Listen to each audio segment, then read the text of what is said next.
see where we are in terms of our checking whether the Gospels were written early. So at least you can be able to put the Gospels within the first, within between AD 33 and AD 100. So you'll say the Gospels were written, all of them, in the first century. So this is our timeline here. So Mark writes 45 to 50, Luke 53, 50 to 53. Paul quotes Luke. That will be between 53 and 57. And then we have Luke writing Acts 57 to 60. And then Paul, James, and Peter die 61 to 60, between 61 and 65. The siege of Jerusalem, 67 to 70. And of course, Jerusalem lastly falls on AD 70. Now, the last thing that I want us to look at is Mark here. So when you read the Gospel of Mark, Mark appears to be protecting very key players. Okay, so this is what we mean when we say Mark appears to be protecting very key players. Now, when you read the Gospel of Mark, that's, for example, Mark chapter 14. Mark chapter 14, when you read the arrest of Jesus Christ, Mark doesn't mention. So you notice that there is someone whose ear was actually cut off by one of the disciples of Jesus Christ. So Mark doesn't mention who the attacker was, and he doesn't mention who the person who was actually attacked. You also notice that Mark also failed to identify the woman who anointed Jesus Christ. When you read Mark chapter 14, 3 to 9, okay? So Mark doesn't identify those people.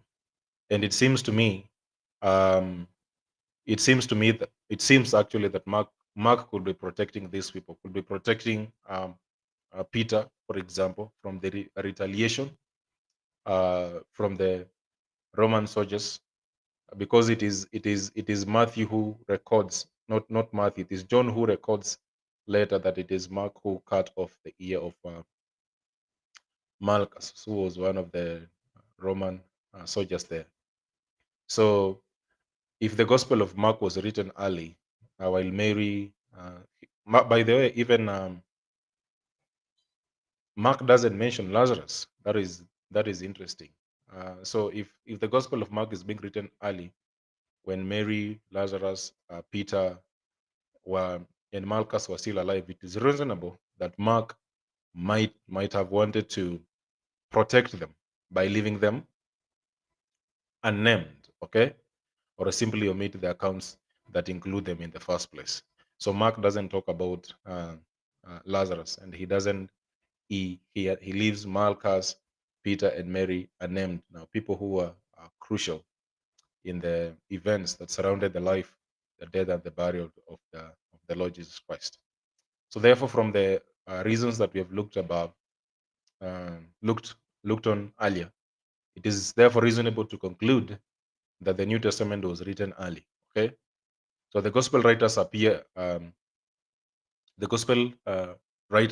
have written very early. So if you do your maths, um, if you go back to the timeline, if Mark is written very early, and then we have Matthew writing, and then because Luke seems to be quoting Luke seems to be quoting Mark and Matthew, so that means it was written early. Luke was written early before Acts. Then the epistles, all the epistles of Paul will be written before AD 64, before he is actually killed. The epistles of Peter will be written before his death in AD 65. The book of James will be written uh, before his death. That was, I think, AD 63 or 62, thereabout. And so you can reasonably say that these things were written very early, and you can actually say they were written within the first century. Okay. And so, having said that, it is also important for me to mention that it seems like the not it, it seems like actually when you read the Gospels, when you look at them, you can actually say these are actually eyewitness accounts. There are many other things and reasons we can actually look at. For example, and I'll probably do a video on this, the Gospel writers will get the name of the first century Jewish Palestinians. I mean, first century Jewish people, or if you want to call them Palestinians, because when you talk about Palestine, we are not talking about Palestine as we know it right now, just referring to that area um, in Israel. So they get the names right, and when the names were famous, they will use what is called disambiguation, or they will do what is called disambiguation, so that they will add a qualifier. For example, if Simon was a very common name, they will say Simon Peter or Simon the Zealot. So they get the names of the first century um, Jewish natives correctly. So you will see that when you read the Gospels, they they actually get the geography right. So when the people are moving to Jerusalem, the writers of the gospel will say they are moving up to Jerusalem. You remember that um, story of the Samaritan, the good Samaritan, that this person was moving from Jerusalem to Jericho, then he was attacked. So that description, he said he was moving down. So they get the geography right, they get the names right. I mean the names of the Jewish people right, and they also get the names of the places right. So when you read and get the details of the Gospels and even the New Testament writers, you'll notice that they describe names, people, and places of first century Israel accurately, and that can only mean they were really eyewitnesses. They were not writing from somewhere very far from where the events happened, so they only had it and write it. No, they were writing very early on, and they'll be very early, and there were eyewitnesses of those events, of course. Um, Luke will interviewed eyewitnesses. Paul had eyewitnesses present with him. So, of course, John is written a little bit later. People place it between AD. Scholars will place it around AD 100, AD 90. Sorry, not AD 100, around AD 90. So, because when you read the Gospel of John, you notice that John really focuses on the person of Jesus Christ. And of course, whatever he read, whatever is written in the book of John does not really contradict the Gospels. So, in summary, what we have looked at, we have said that the New Testament doesn't describe the destruction of the temple. That is in AD 70, which is a very important thing that you will expect the New Testament writers to capture. So the New Testament fails to describe the siege of Jerusalem and the destruction of Jerusalem, which you will expect them to write about. Okay, Luke doesn't say anything about the death of Paul and the death of Peter or James. So that means when Acts is finished, when Luke is finished, those guys were still alive. Okay, Luke's gospel predates Acts because the book of Acts is the second book, as Luke writes and says, "In my former book, most excellent Theophilus." We saw that Paul quoted Luke's gospel in his letter to Timothy. Paul echoes the claims of the gospel writers. We see that in 1 Corinthians chapter 15, 3 to 8. We see also when he talks about the Lord's Supper, he's quoting the words of Jesus written in Luke. Paul quotes Luke's gospel in his letter to the Corinthians. I think we have said about that. Luke quotes Mark and Matthew repeatedly. So that means Mark and Matthew will have come earlier before Luke writes his book. Mark's gospel appears to be an early crime broadcast. What we mean is that the Gospel of Mark seems to be on a rush immediately. Immediately is like the famous, the most common word when you read the is a common word when you read the Gospel of Mark. Okay. We also notice that Mark appears to be protecting key players. We have looked, for example, he doesn't talk about Lazarus. He protects Peter. He doesn't name him when he cuts off the ear of Malchus. It is only John who names them, right? So with those, we can actually say that the Gospels were written early and they are really eyewitness accounts. So that is important. So you can say that the Gospel passed that test of being written early and being written by eyewitnesses of those events. Okay, maybe the another question that we need to ask is Do we have anything outside the scriptures? Because people say, do you have anything outside the Bible to corroborate what what the what the writers of the Gospels were writing? Okay, so there are many things to write, but I want to mention these what Jim Wallace calls the corroboration inside out, and just going through it with you here, corroboration inside out. Let me share the screen once again so that you're able to follow me through. And then we go to external corroboration, and then we will be finishing this one um, presentation on the reliability of the gospel. So corroboration inside out. So there we go. So how does the gospel writers corroborate inside out? So the gospel writers provided an intentional eyewitness support. So these are things that you wouldn't expect to see in the gospels if they were making these things up. Okay, so an intentional eyewitness support the reliability of the gospels because they fill in the details that are being actually omitted by others. For example, the calling of the disciples. If you read Matthew says that now as Jesus was walking by the Sea of Galilee, he saw two brothers, Simon, who was called Peter, and Andrew, his brother, casting a net into the sea, for they were fishermen. And he said to them, follow me, and I'll make you fishers of men. Immediately, they left their nets and followed him. Going on from there, he saw two other brothers, James and the son of Zebedee, and John his brother, in the boat with Zebedee, their father, mending their nets, and he called them. Immediately, they left the boat and followed their father. Their boat and their father and followed him. Okay, so that is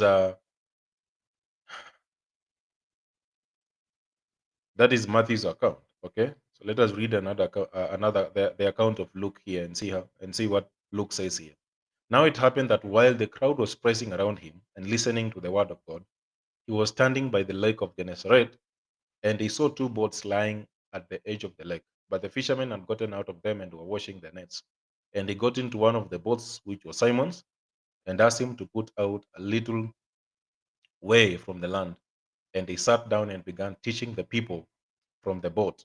When he had finished speaking, he said to Simon, put out into the deep water and let down your nets for catch. Simon Peter answered and said, Master, we worked hard all night and caught nothing, but we'll do um, as you say, and let down the nets. So when they had done this, they enclosed a great quantity of fish, and the nets began to break. So they signaled to their partners in their boat for them to come and help them. And they came and filled both of the boats so that they began to sink. But when Simon Peter saw, he fell down at Jesus' feet, saying, Go away from me, Lord, for I am a sinful man. For amazement had seized him and all his companions because of the catch of fish which they had taken. And also were James and John, sons of Zebedee, who were partners with Simon. And Jesus said, Who were partners with Simon. And Jesus said to Simon, Do not fear. From now on, you will be catching men. When they had brought their boats to the land, they left everything and followed him. Now, one of the things that you notice here, that you notice in these two stories is this, that when you read Matthew's account, you can actually think it is very strange. How can just Jesus appear? How can Jesus just appear from anywhere and then tell guys, follow me, and they follow him? But when you read Luke's account, it tells you what really happened. So Luke seems to fill in the details that were actually missing, which Jim Wallace calls unintentional details that were actually missing. And so you see that kind of corroboration. another example, another example to give will be here. When you read the book of Matthew, chapter 26, verse 67 to 68, he says that they spat in his face and beat him with their fists. And others slapped him and said, Prophesy to us, you Christ, who is the one who hit you? Now, that is strange. They're hitting Jesus Christ and spitting on him and telling him, Prophesy who hit you. And so you'll wonder, if you read that portion only, you'll wonder, okay, why will they tell Jesus prophesy? when Jesus simply be looking at them. Okay, but when you read Luke's account, that is Luke 22, 63 to 65, it says that now the men who were holding Jesus in custody were mocking him and beating him, and they blindfolded him and were asking him to prophesy in his name. Now you see, Luke adds a detail there and says what? The reason as to why they were saying prophesy is because they had blindfolded him. Okay. Now you don't see that detail in Matthew, but you see that detail in Luke.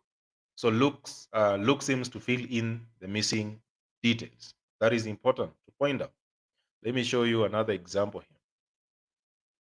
Another example will be the feeding of the 5,000. So when you read this story in the book of Mark chapter 6, and also Mark chapter and John chapter 6, okay? It's a long passage, but you can read it for yourself. But anyway, let us read it together. It says that after these things, Jesus went away to the other side of the Sea of Galilee, or Tiberias. A large crowd followed him because they saw the signs which he was performing on those who were sick. Then Jesus went up to the mountain, and there he sat down with his disciples. Now the feast of the Jews was near.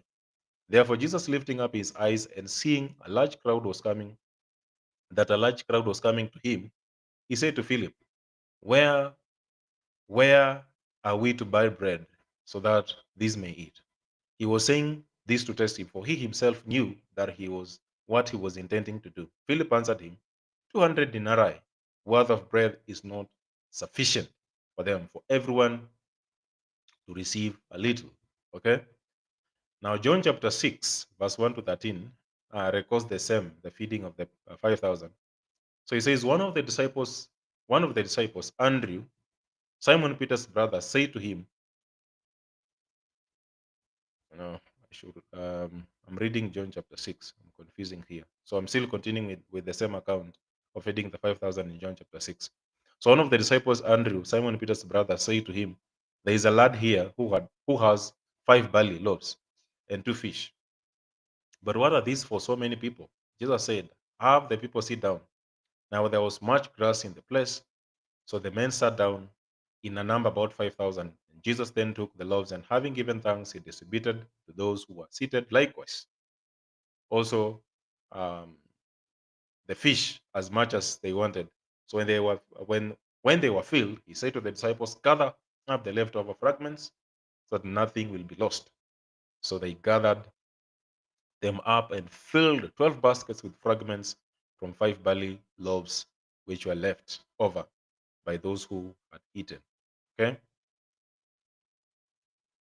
so that is John chapter 6 for you. Now, when you read Luke's account, which is the same thing, but I want you to notice something when you read Luke's account. He says, Luke says in the book of Luke, chapter 9, Luke says that when the apostles returned, they gave account to him of all that they had done. Taking them with him, he withdrew by himself to a city called Bethsaida. But the crowds were aware of this and followed him. And welcoming them, he began speaking to them about the kingdom of God and curing those who had need of healing. Okay. And then, of course, he continues to say that when the days were drawing near, the disciples said, Send them away. But Jesus said, No, find them something to eat. Okay. But Jesus said to them, You give them something to eat. And they said, We have no more than 5 loaves of bread and 2 fish, unless perhaps we go and buy food for these people. But there were about 5,000 men. And he said to his disciples, Have them sit down in groups about 50 each. So they did so and had them sit down. So he took the 5 loaves and the 2 fish, and looking up to heaven, he blessed them and broke them, and giving them to the disciples who sat before the people. And they all ate and were satisfied. And then, of course, talks about um, the baskets that were remaining. And then Jesus Christ told them to be able to collect those leftovers. Okay. Now you can be able to see the details that were actually missing here. So you notice that up there in John, it is Andrew who said that it is Andrew who pointed, the brother of Simon Peter, who pointed to a lad who had loaves of fish. Okay, but Luke doesn't mention that. So when you put these accounts together, you see the missing details are put together. All right. So John doesn't mention the lad and doesn't mention Andrew, but Luke does mention him in his account. So what is missing from John's account is found in Luke's account. Okay. Now that is one of the reasons as to why we say some people say that when you read the gospel accounts, they seem to be contradicting each other because this gospel seems to have these details, this one doesn't seem to have those details. But that is what happens with the eyewitness accounts. The gospel writers are but eyewitness accounts, eyewitnesses who are writing from different perspectives. So Matthew focuses on one aspect, John will focus on another aspect, Mark will focus on this aspect, and of course Luke will focus on another aspect. So when you put the gospels together, then you have a full account of the you have a full account, or you can see everything fully put together about the ministry, the life of Jesus Christ, and of course the way he also interacted with the people and the disciples together. So that is important. So now, um, there are more details on an intentional support, which you can be able to look out by yourself when you read the Gospels. And I just want to say that it is important that you pay attention to the details in the Gospels. All right. Now, this is what I mentioned when I said that the New Testament writers got the names of the people correctly. And let me just point out, make a comment on this. Okay. So the most popular names in first century Palestine or first century Israel, the most common name, 15% of the men were called Simon or Joseph. Okay, and then 41.5% of the men had one of the 9 most popular names. 7.9% of men had a name that no one else had. So those were like unique names, all right? Then 26% of the women had the name Mary or Salome. And then 49.7% of the women had one of the 9 of the most popular names. 9.6% of the women had a name that no one else had. So those are the names of the first century Palestinians. All right. Now, when you read the New Testament, you notice that the New Testament has 18.2% of the men who had the name Simon or Joseph. 40.3% of the men had one of the 9 of the most popular names. Okay. Now, I said that the most popular names in first century Jewish were like for 41.5%. Okay. 3.9 of the men had a name that no one else had. That 8% of the women had the name Mary or Salome. That this is just when you read the Gospels or the New Testament. 61% of the women had one of the 9 most popular names, and 2.5 of the women had a name that no one else had. Okay, so when you look at the top Jewish names, the men's top names in popularity, you have Simon, Joseph, Eliezer, Judah, and then Yohanan, and then Joshua. So those will be the names of the people who are the most popular names in Jewish Palestine. Now, if you go to the Jews who didn't live in Jerusalem or the Jews in diaspora, for example, in Egypt, the most common names will be Eliezer, people like Sabbatias, people like Joseph, people like Dositheus, Pappus, and then Ptolemais. Those will be the popular names of Jews who are living far away from first century Palestine. Now, if you can read the Gospels, and by the way, notice that the Gospels get the names of the people right. They will see Gospels using the names like Simon, Joseph, as in the common names that were in first century Palestine. You'll expect the Gospels to get those names right. But if the Gospel writers were not writing from first century Palestine, you'll expect them not to get the names right. Okay, and I think that is what the so-called Gnostic Gospels, or the Gospels, other Gospels that are not canonical, they don't get the names which were popular in first century Palestine right. So that one tells you that the Gospel writers were really eyewitnesses, and they were writing of the things that they had um, they had known and the things that they were actually talking about, right? So now let us look at the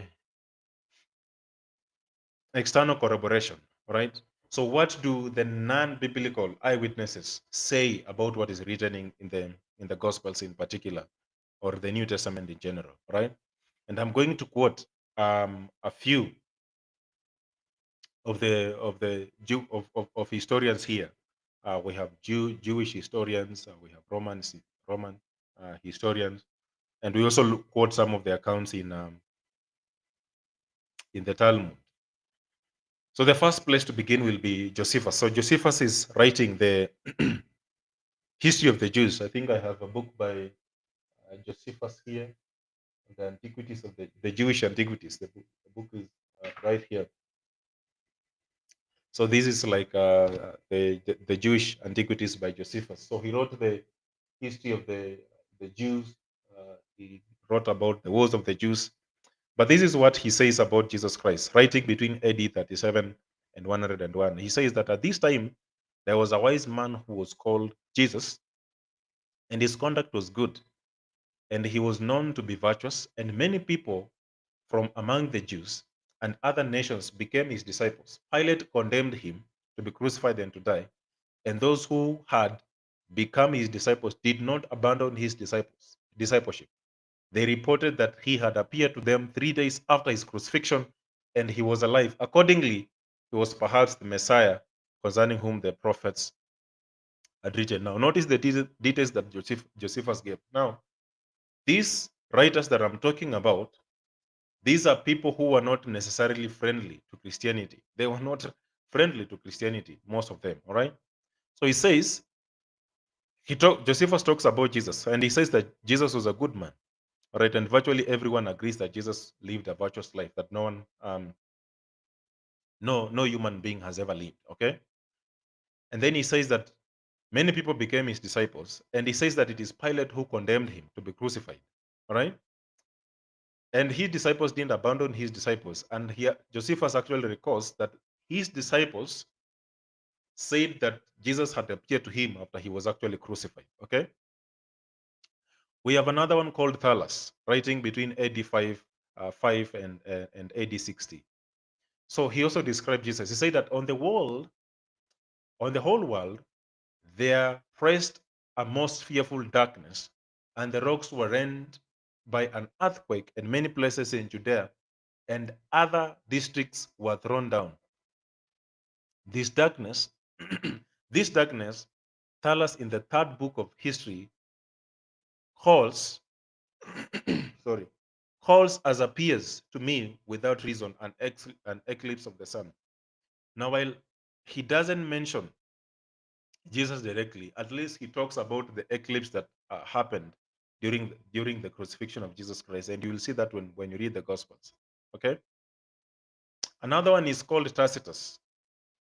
So Tacitus, who is also a Roman historian, in his Annals, he writes and says that consequently, to get rid of the report, Nero fastened the guilt and inflicted the most exquisite tortures on a class hated for their abominations called Christians by the populace. Christus, from whom the name has its origin, suffered the extreme penalty during the reign of Tiberius at the hands of one of our procurators, Pontius Pilatus, and a most mischievous superstition, thus checked for the moment, again broke out not only in Judea, the first source of evil, but even in Rome, where all things and hideous and shameful from every part of the world find their center and become popular. Now, Tacitus is recording about the persecution that Christians endured during the time of Nero. Now, there was a fire in Rome during the time of Nero, and this fire was actually caused by Nero himself. But Nero looked for scapegoats and he blamed the fire on Christians and he tortured them.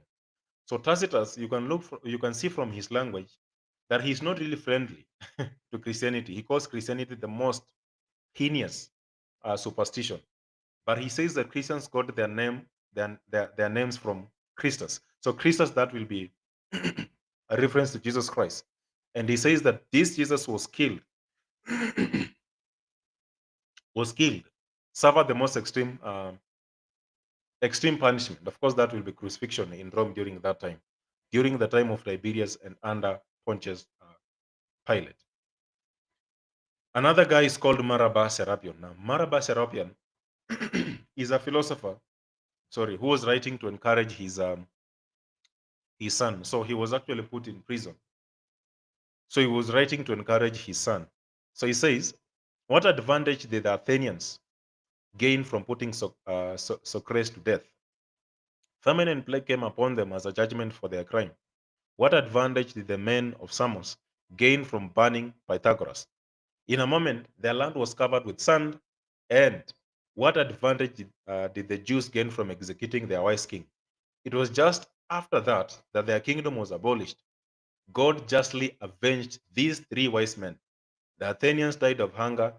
The Samians were overwhelmed by the sea. The Jews ruined and driven from their land, living complete dispersion. But Socrates did not die for good. He lived on the teaching of Plato. Pythagoras did not die for good. He lived on the statue of Hera.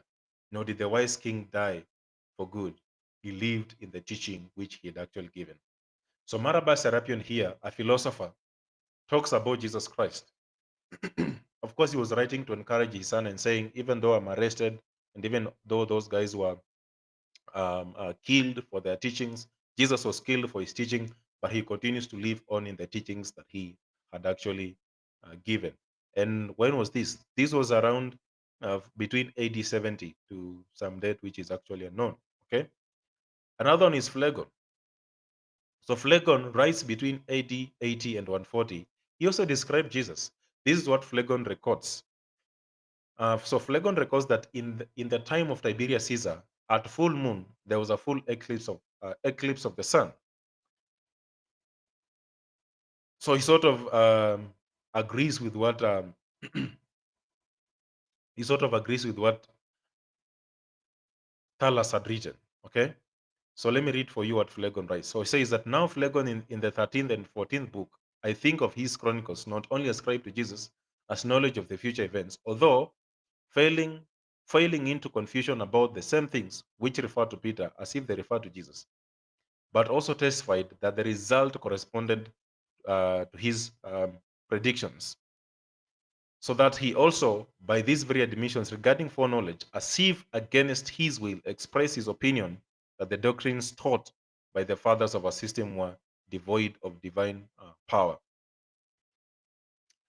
So he continues to say, and I continue to read his account. It says, and with regard to the eclipse in the time of Tiberius Caesar, in whose reign Jesus appears to have been crucified, and the great earthquakes which then took place, Phlegon too, I think, has written in the 13th or 14th book of the Chronicles. He imagines also that both the earthquake and the darkness were an invention, but regarding this, we have in the preceding pages made our defense, according to our ability, adducing the testimony of Phlegon, who relates that these events took place at the time when our Savior suffered. Of course, this is coming from a church father. So church father is a church father. I think that is Eusebius, if I'm not wrong, who is giving this account of Phlegon, who is writing about. So Phlegon said that those events were the events, the eclipse that happened during the time of Jesus that is written in the Gospels. So Phlegon said that they were an invention, but a church father is saying no, they were not an invention. So apparently, you have Phlegon confirming what the Gospel writers say. So those are historians that I'm reading to you, brethren, who confirm the events that the Gospel writers wrote about Jesus Christ. That Jesus Christ died by crucifixion. He appeared to the disciples. The disciples got their names from Jesus. From the Christians got their names from Christ, Jesus Christ. And of course, we have like the corroboration of the events that took place, like the eclipse. that happened. Okay. The Talmud. I'm going to read from the Talmud. So the Talmud talked about Jesus Christ.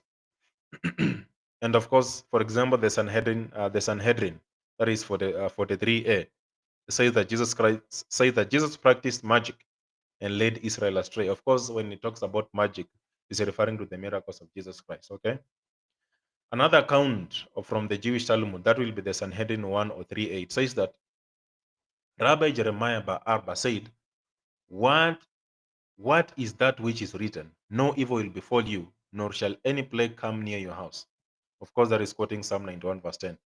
No evil will befall you means that evil dreams and evil thoughts will not attempt you, nor shall any plague come near your house. Means that you will not have a son or a disciple who burns his food like Jesus of Nazareth. Okay? Sanhedrin 43a, let me continue. It was taught on the day before the Passover, they hung Jesus. A herald went before him for 40 days, proclaiming he will be stoned because he practiced magic and enticed Israel to go astray. Let anyone who knows anything in his favor come forward and plead for him. But nothing was found in his favor, and they hanged him on the cross before the Passover. Of course, when you read these things, you can actually be able to see that you can actually be able to notice that it seems to be more of a polemic a polemic against Jesus and against Christianity, right? But of course, the Talmud tells us that Jesus Christ was actually hanged. It is hanged on the eve of the Passover. That is what the gospel writers say. Now, in summary, we have read Josephus, Tacitus, Phlegon, Thales. We have looked at Marabas, Serapion, and even the Jewish Talmud. Okay. Now, these things are actually written between AD 33 or AD 60 thereabout to around AD 200. Okay, so you can put these historians in that period. Okay, so this is what the non-Christian non-Christian historians give us about Jesus. So they say that Jesus lived in Judea, that he was a virtuous man, had wondrous power, could predict the future. He was a wise king of the Jews. He was accused by Jewish leaders. He was crucified by Pilate during the reign of Tiberius. That during his crucifixion there was darkness and earthquake, and he reportedly rose from after a death. He was believed to be the Messiah. He was called the Christ, and his followers were called Christians.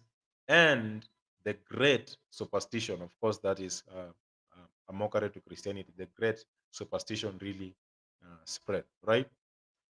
So those are the things we actually get from non-Christian historians. By the way, you will actually think you are reading the Gospels you're reading the Gospels when you read them. So in summary, this is what we see: that the Gospels were written early, written by eyewitnesses, from what we see, and the non-Christian historians who were unfriendly to Christianity seem to actually confirm what was written by the Gospel, confirm what the Gospel writers have written about Jesus Christ. Now, let me just make a comment here in passing about the non-canonical Gospels. If you haven't watched the video by Lynn Gugi, where he says that the books which were removed from the Bible and the Ethiopian Bible actually preserved them, which is more of a conspiracy theory. So notice, by the way, even as I move to the next one, notice that the Gospels are reliable eyewitness account. Reasons early, written by eyewitnesses, confirmed by external non-Christian historians who are unfriendly to Christianity. So that tells you that anyone who denies the crucifixion of Jesus Christ, and for example, Islam, so to say, it outrightly denies that Jesus Christ was crucified. So Islam is in direct contradiction to history. So if Jesus Christ was crucified, then we are at liberty to deny Islam because it disagrees with history. So what about the non-canonical gospels? Some people will say, oh, the other gospels which were removed from the Bible and So let me just make a comment in passing about them, and then we will conclude. Uh, we'll conclude this stream. Now, as I've already shown you that the Gospels were written very early. Okay, so you have like the Gospels and the New Testament written very early. So Paul's letters will be between 40s and 60s. Acts will be between 60 and 65. The book of Hebrews will be between 50 AD 50 to AD 70 there.